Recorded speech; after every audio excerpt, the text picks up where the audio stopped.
All right, class, let's get one thing straight. The United States wasn't just born fully formed. It was, and it still is, an experiment. So today, we're going to trace its political evolution. And let me tell you, it's been a wild, often turbulent journey of governance. So, the big question is, right? How did this happen? How did 13 little colonies become a global superpower in just a couple of centuries? What were the key ingredients, the big tests, the moments they had to completely change course? Well, that's exactly what we're going to unpack today.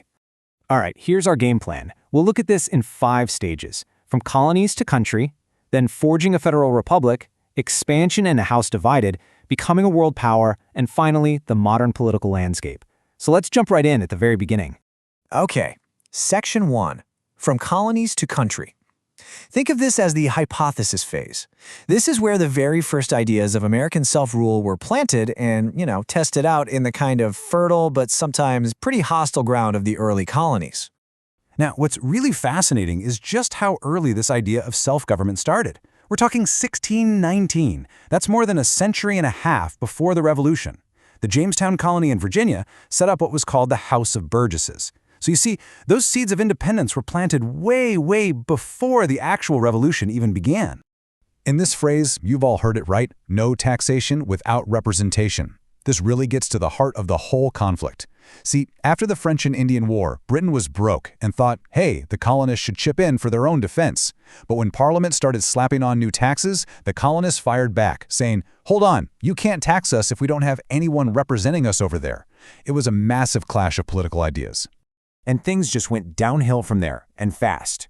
You can see how it all escalated. It started with protest over taxes, like the Boston Tea Party. But that quickly spiraled into actual fighting at Lexington and Concord. And then finally, the big one, a formal declaration that they were starting a whole new political experiment, totally separate from Britain. Okay, on to Section 2, forging a federal republic. So after they actually won the war, the founders had this huge, almost impossible task ahead of them. They had to design a brand new government literally from scratch. This was the blueprint phase of our experiment. And their first try, well, it didn't go so well. The Articles of Confederation created this super loose union where the states had all the power. And it turned out to be way too weak to actually govern anything. They couldn't manage money, couldn't defend the country, it was a mess. So they had to make a major course correction, which led to the Constitution and a much, much stronger federal government. But you can imagine, this new, powerful central government made a lot of people pretty nervous. So to get everyone on board with the Constitution, the supporters had to promise to add a Bill of Rights. This was absolutely crucial. It acted as a check on that federal power, making sure that people's basic freedoms were protected. And boom, right away you get the very first political parties, the Federalists and the Anti-Federalists. The Federalists, guys like Alexander Hamilton, they wanted that strong central government. The Anti-Federalists, like Thomas Jefferson, were really worried about the national government having too much power. This wasn't some accident, it was baked right into the experiment. And that fundamental debate about the size of government, it's still defining American politics today. All right, Section 3, expansion and a house divided. Now this next phase is where the new Constitution really got put through some extreme stress tests. The country was expanding west like crazy, but that big, unresolved issue of slavery, well, it was about to push the whole experiment to the breaking point. And this idea, manifest destiny, was the driving force. It was this belief that the U.S. was destined to stretch all the way to the Pacific. It gave them the justification for all that growth. But every time they added a new piece of land, it raised the same critical question. Is this going to be a free state or a slave state? The experiment was getting bigger, but this conflict was becoming like a fatal flaw in the design. So as the country got bigger, the single biggest political question was all about slavery in the new territories. And you can see on this timeline they kept trying to patch it up with these desperate political compromises. The Missouri Compromise, the Compromise of 1850, but each one was just kicking the can down the road, delaying a conflict that was pretty much inevitable. And then came the Civil War. This was the ultimate test. It came so close to destroying the entire American experiment. Lincoln's Emancipation Proclamation was a game changer. It completely redefined what the war was about. It wasn't just about saving the Union anymore, it was about ending slavery. The North's victory meant abolition, and it cemented the power of a much stronger, indivisible federal government.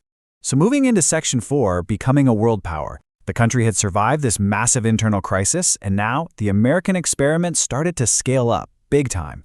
We're talking the late 19th and 20th centuries, when the nation's influence started spreading not just across the continent, but all over the globe. And America's role on the world stage was about to change in a huge way. The Spanish-American War was really the turning point, moving the U.S. away from isolationism and giving it an overseas empire. But it was the country's decisive role in 2 world wars that really locked in its status as a global superpower. After World War II, you have these 2 policies that defined everything: the Truman Doctrine and NATO. The experiment now had a whole new focus, containing its biggest ideological rival, the Soviet Union. Foreign policy basically became this global game of chess, and these were the key strategic moves in that long, tense standoff we call the Cold War. Okay, let's bring it home with our final section, Section 5, the modern political landscape. This is where we see how the experiment is still being tested by a whole new set of challenges.